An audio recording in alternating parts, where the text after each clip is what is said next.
السلام علیکم ورحمۃ اللہ وبرکاتہ۔ محترم ناظرین اکرام، آپ ٹائٹل پڑھ رہے ہیں کہ ظالم کو تباہ کرنے کا عمل۔ سورۃ السبا کا یہ خاص عمل ہے کہ جس کے ذریعے دشمن انشاءاللہ بفضل خدا آپ کی آنکھوں کے سامنے برباد ہو جائے گا۔ لیکن دشمن سے مراد ایسا دشمن ہے کہ جو ناحق زیادتی کرنے والا ہو، اور اگر ایسا دشمن ہے کہ جو آپ کو جائز امور میں آپ کے سامنے آ جاتا ہے، آپ ناحق ہیں اور حق پر آپ کا دشمن ہے، تو پھر یہ عمل قطعاً آپ کے لیے نہیں۔ آپ اس ویڈیو کو اینڈ تک دیکھیں، انشاءاللہ العزیز آپ کو بے حد فائدہ ہوگا، اور یہ واقعتاً قرآن حکیم کا ایسا عمل ہے کہ جس کے ذریعے دشمن، ظالم دشمن آنکھوں کے سامنے تباہ و برباد ہو جاتا ہے۔ تو ویڈیو کو آخر تک دیکھیں تاکہ ہر بات آپ کو اچھے طریقے سے سمجھ آ جائے۔ اور اگر آپ ہمارے چینل پر نئے ہیں تو میری ریکویسٹ ہے کہ آپ قیمتی ویڈیوز کے لیے ہمارے چینل کو سبسکرائب بھی لازمی فرما لیں، تاکہ اس طرح کی اچھی ویڈیو آپ کے کام کی آپ کو بر وقت مل سکے۔ تو بہرحال اس عمل سے دشمن ہلاک بھی ہو جاتا ہے، برباد بھی ہو جاتا ہے، مر بھی جاتا ہے۔ یعنی جتنا بڑا وہ ظالم ہوگا اتنی ہی اس کی تباہی ہوگی، جتنا اس کا ظلم بڑھ رہا ہوگا اتنا ہی وہ برباد ہوگا۔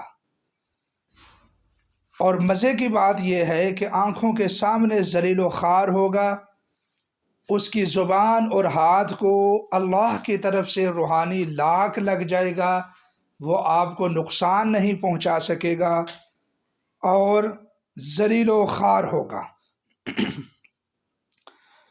اس عمل کو جو لوگ کرنا چاہیں ان سے ریکویسٹ ہے کہ وہ کمنٹس میں سبحان اللہ لازمی لکھیں۔ تو اب آتے ہیں جی عمل کی طرف۔ قرآن حکیم میں 22ویں پارے میں ایک سورت ہے جس کا نام ہے سورۃ السبا۔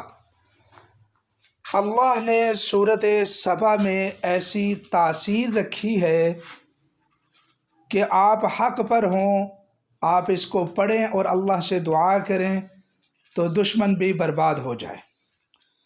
عمل کرنے کا طریقہ یہ ہے کہ آپ باوضو 2 رکعت نماز صلاۃ الحاجت ادا کریں، پھر اس کے بعد آپ اس عمل کو کریں۔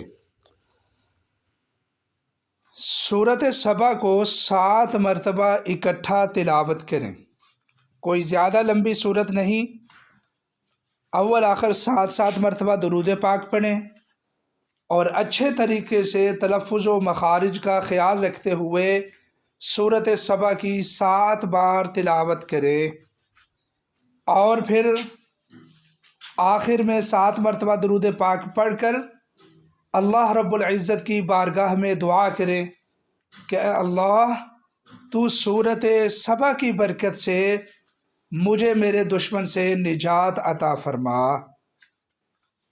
یاد رکھیں، قرآن پاک کو صرف اپنے مقاصد کے لیے استعمال نہیں کرنا چاہیے، بلکہ اس کے ترجمے کو، اس کی تفسیر کو سمجھنا چاہیے۔ یہ ہمارے لیے نجات بھی ہے، شفا بھی ہے۔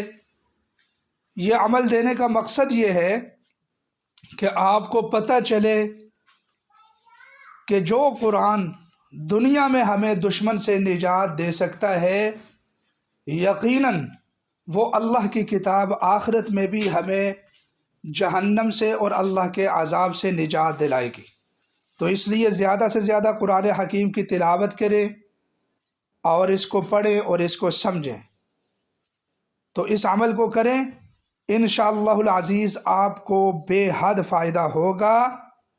اور آخر میں پھر میری ریکویسٹ ہے کہ ہمارے چینل کو لازمی سبسکرائب فرما لیں۔ آپ کی محبتوں کا بہت شکریہ۔